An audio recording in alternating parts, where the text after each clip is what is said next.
Eh bien salut tout le monde, bienvenue dans cette nouvelle vidéo.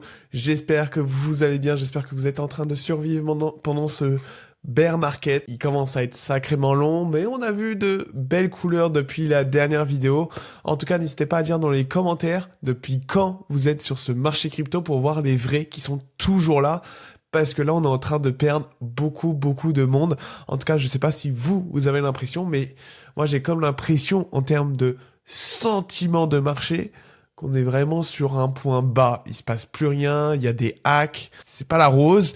Alors, est-ce que justement, on s'attend encore à un énorme hack, des énormes faillites d'entreprises Web3 comme en 2023 ou même 2022, comme les anciens cycles en fait, où le point bas du bear market a été marqué par des faillites?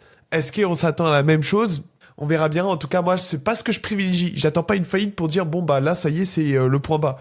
Non, en soi, on pourrait remonter à n'importe quel moment. Moi, ce que j'attends, c'est un retournement d'un point de vue analyse technique. Ok, s'il y a un retournement weekly, là, j'attendrai pas une faillite pour dire bon bah on est toujours baissier. Non, bien évidemment, si les chiffres nous disent qu'on est haussier, on sera haussier du coup. Pour l'instant, en weekly, si je vous fais un peu un résumé en weekly, pour l'instant, on n'a aucun retournement haussier. On est toujours bearish en weekly. Voilà, c'est un peu le contexte, mise en contexte, avant de commencer l'analyse de la vidéo et vous expliquer, moi, ma vision des choses sur BTC. Donc maintenant qu'on a le contexte, on va pouvoir commencer. Allez, c'est parti. On va se mettre en 4 heures et je vais vous expliquer un peu ma vision sur Bitcoin.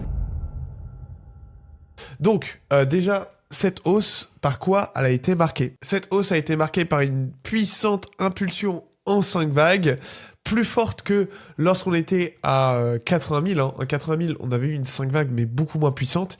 Ici, je trouve qu'elle a été vachement plus puissante. Donc là, déjà, je commence à avoir de petits doutes sur est-ce qu'on a bottom ou pas. Pour l'instant, non. Je reste pour l'instant sur mes positions.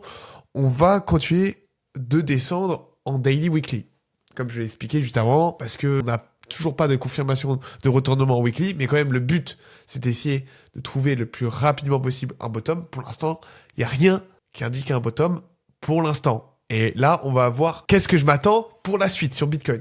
Pour moi, Bitcoin a fini son impulsion en 5 vagues. Je veux dire, là, si aujourd'hui on fait un nouveau plus haut, pour moi, c'est ultra méga bullish, les gars. Parce que, à vrai dire, vraiment, je ne vois rien d'autre que que 5 vagues ici. Si jamais, du coup, on fait une nouvelle vague, c'est-à-dire un nouveau plus haut, bah, ça veut dire qu'on fait une nouvelle vague. Et en fait, ça veut peut-être dire que tout ça, c'était une, 2, 3, 4 et 5. Ok? Donc ça, c'est le cas bullish. Je préfère commencer là-dessus parce que c'est le cas que je ne privilégie pas. Je préfère finir par ma vision des choses parce que c'est ce que vous allez globalement retenir de la vidéo. Donc je préfère commencer par le côté bullish. Donc ça, c'est ce qu'on a actuellement. On a fait un énorme gap baissier qu'on est, lundi, qu'on est en train de combler tranquillement en ce mardi 21 avril. Bon, pour l'instant, il y a de très belles réactions, ok? Il n'y a rien de bearish pour l'instant. Mais attention, il suffit d'un petit retournement pour confirmer le biais bearish. Moi, ce que j'attends, j'hésitais à faire cette vidéo parce que c'est un peu me mouiller, entre guillemets, parce qu'il n'y a pas de confirmation. Du coup, il y a 2 setups possibles, mais aucun des 2 n'est valide. Moi, ce que je privilégie aujourd'hui, c'est une 2, et du coup, faire une 3. Donc ça, c'est sur CME. Hors CME, on fait un setup différent parce qu'on peut zoomer en 1h15 minutes, et justement, le gap qu'on a fait sur CME, bah, il y a des vraies vagues sur BTC. Donc si on veut un peu plus de détails en 4 heures, on va se mettre sur BTC, on va se mettre en 1 heure, et donc là, vous pouvez voir le décompte que je privilégie sur Bitcoin. Ça serait du coup une 2, et là 3 rejets, parce qu'on est sur les 0,6, 0,7. Donc là, on devrait faire une A, B et C, et puis continuer la 3.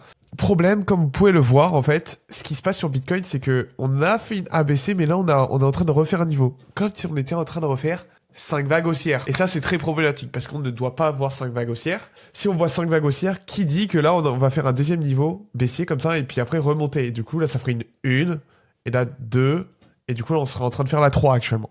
Bah, pas actuellement, mais plus tard. Qui pourrait justement nous ramener sur les niveaux des 80 000, etc. Du coup, pour être honnête, si on fait justement une impulsion haussière, donc 1, 2, 3, 4, 5, bref, et qu'on fait un nouveau plus haut, je vous avoue que je vais commencer à sacrément considérer qu'on a bottom sur Bitcoin à 60 000. Si on dézoome et on se dit, est-ce que ça paraît logique ou pas, un bottom à 60 000? Si vous avez écouté ma dernière vidéo justement sur les indicateurs de bear market, ça fait pas trop sens. On est sur un bon niveau pour commencer à DCA, 60 000. Mais pour moi, je trouve que c'est un peu court quand même, pour être totalement honnête, même si je trouve que c'est une très belle zone, 60 000, pour commencer à DCA. Mais bon, je vous avoue que c'est quand même plutôt bas. On a à peine fait 50% depuis l'ATH, on a fait un peu plus de 60%, de 50% depuis l'ATH du 6 octobre. Mais si on prend en compte, moi, ma théorie, c'est qu'on a top à 110 000 $ le 20 janvier.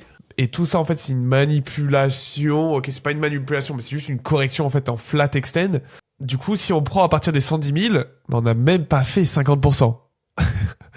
Du coup, c'est assez ouf. Donc, si jamais on fait ça sur Bitcoin, là, ça veut clairement dire que Bitcoin est devenu mature. Et donc, en fait, maintenant, c'est vraiment les institutions qui vont gérer Bitcoin, qui vont vraiment donner une direction à Bitcoin, parce que clairement, ce n'est jamais arrivé. Souvent, Bitcoin, est très émotif, c'est-à-dire, il va dans des extrêmes, parce que, il est détenu en majorité par des retail. Les retail paniquent très souvent, et donc ça fait que, il y a beaucoup de volatilité. Ok, c'est aussi pour ça que Bitcoin est beaucoup apprécié, parce que on a des fortes chutes et des fortes hausses.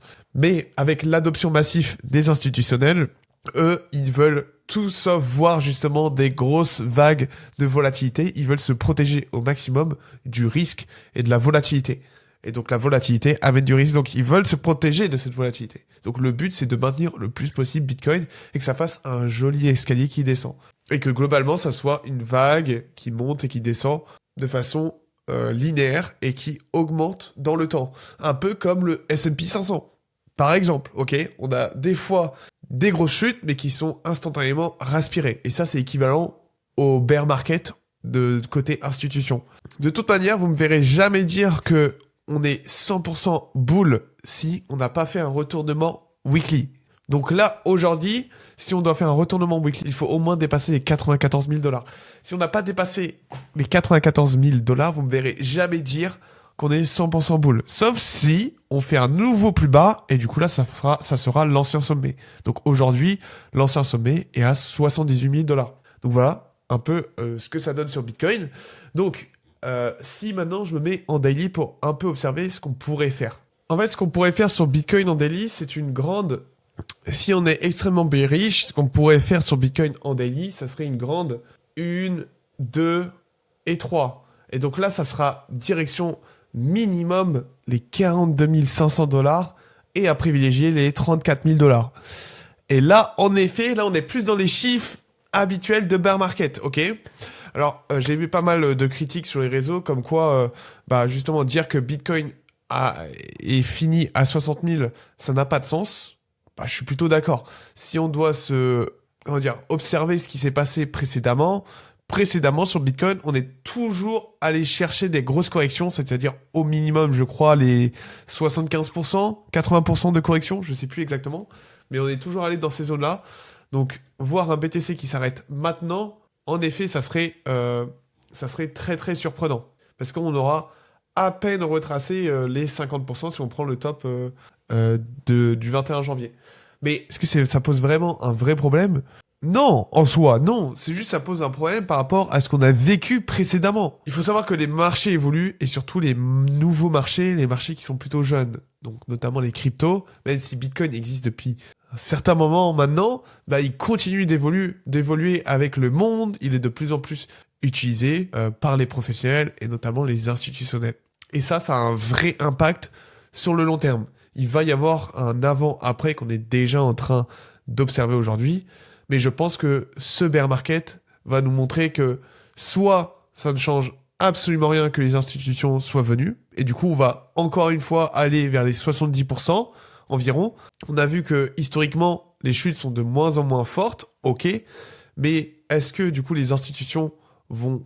Voilà, on va quand même aller dans ce sens-là même s'ils sont là, ou est-ce qu'il va y avoir un vrai changement ? Est-ce que cette fois-ci, c'est fini les fameux cycles où on se fait démolir à coup de moins 70, moins 80%, Et maintenant, en fait, on va juste subir des petits moins 50, moins 30%. Et bah ça, c'est que le temps qui va nous le dire. Et spéculer là-dessus, pour moi, ça n'a aucun sens. C'est un débat qui mène nulle part, parce que c'est un débat où on ne peut pas avoir la réponse. Et la seule réponse qu'on aura à ce débat, ça sera les chiffres. Que disent les charts?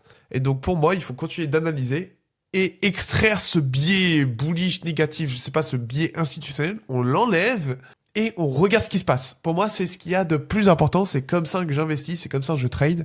Ça peut paraître un peu bizarre pour justement tous ceux qui utilisent les fondamentaux pour trade. Moi, quand je trade, quand j'investis, je regarde les fondamentaux, c'est quand même très important, mais les chiffres ne mentent pas, ok? Si on voit une charte bullish, à moins qu'il y ait une grosse news inattendue, les chiffres ne mentent pas. Les hommes, oui. Voilà. Sur ce, c'était la fin de la vidéo. On va s'arrêter sur cette belle conclusion.